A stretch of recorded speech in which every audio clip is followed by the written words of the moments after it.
If you sell on Goat or Alias, you need to be aware that they are making some changes come June 3rd. Let's talk about them.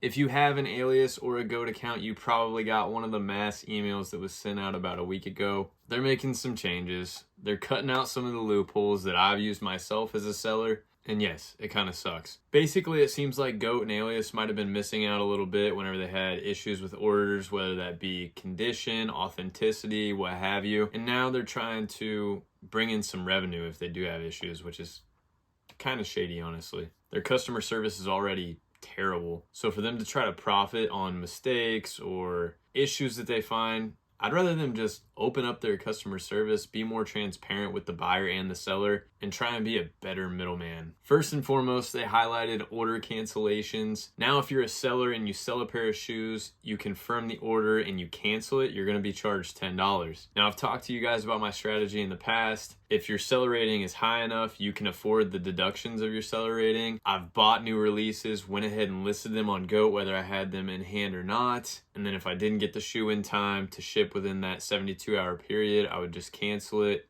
eat the 10-point deduction, and move on. Now I can't do that unless I want to pay $10 each time. Clearly, I'm not the only one who was doing this. It was a good way to fetch top dollar for new releases before everybody else listed their pairs after getting them in hand. Goat and Alias are also saying that if you send in your shoes and they find out that they are not authentic, meaning they're fake, you're going to get charged $15.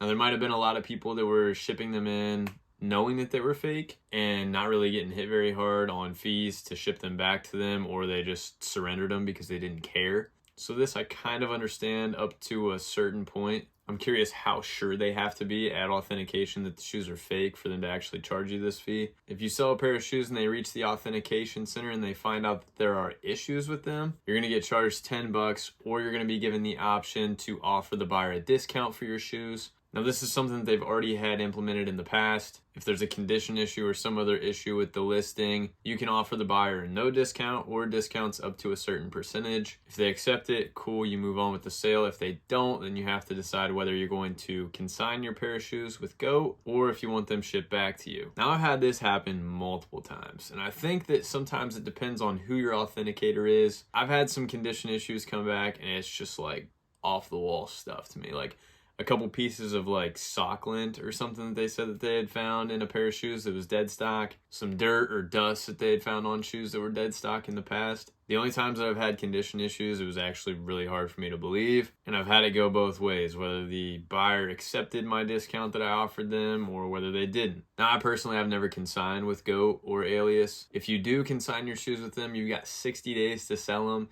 If you don't sell them within that 2-month period, then you're going to be charged $2 every month for storage fees. When it comes to those condition issues, you're only going to get charged $10 one time. So you don't have to worry about multiple things occurring and you getting hit with multiple fees.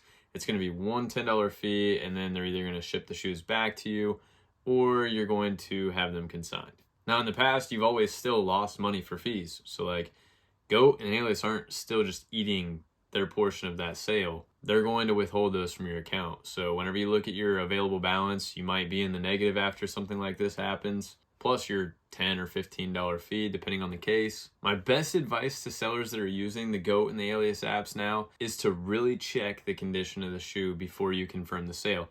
Now, I know that it's really time sensitive. Whenever you have a sale come in, you've got 72 hours. You got to hurry up, get the labels printed, get those to the UPS store. But it's better to take your time and check over the condition of the shoes and make sure you're not going to have any issues, because I'm telling you, Goat's customer service is not willing to communicate, and 10 times out of 10, they do not side with the seller. Once the transaction leaves point A and goes to point B, they want every loose end tied. They just want to make the sale complete and they want to get their portion of the sale. That's all they care about. I've reached out to their customer service many of times and I've never had a positive experience, not once. If they do find issues, it's honestly at the hands of the buyer and Goat themselves, and you're not going to have any say in the case at all whatsoever. So the best thing is just do your diligence.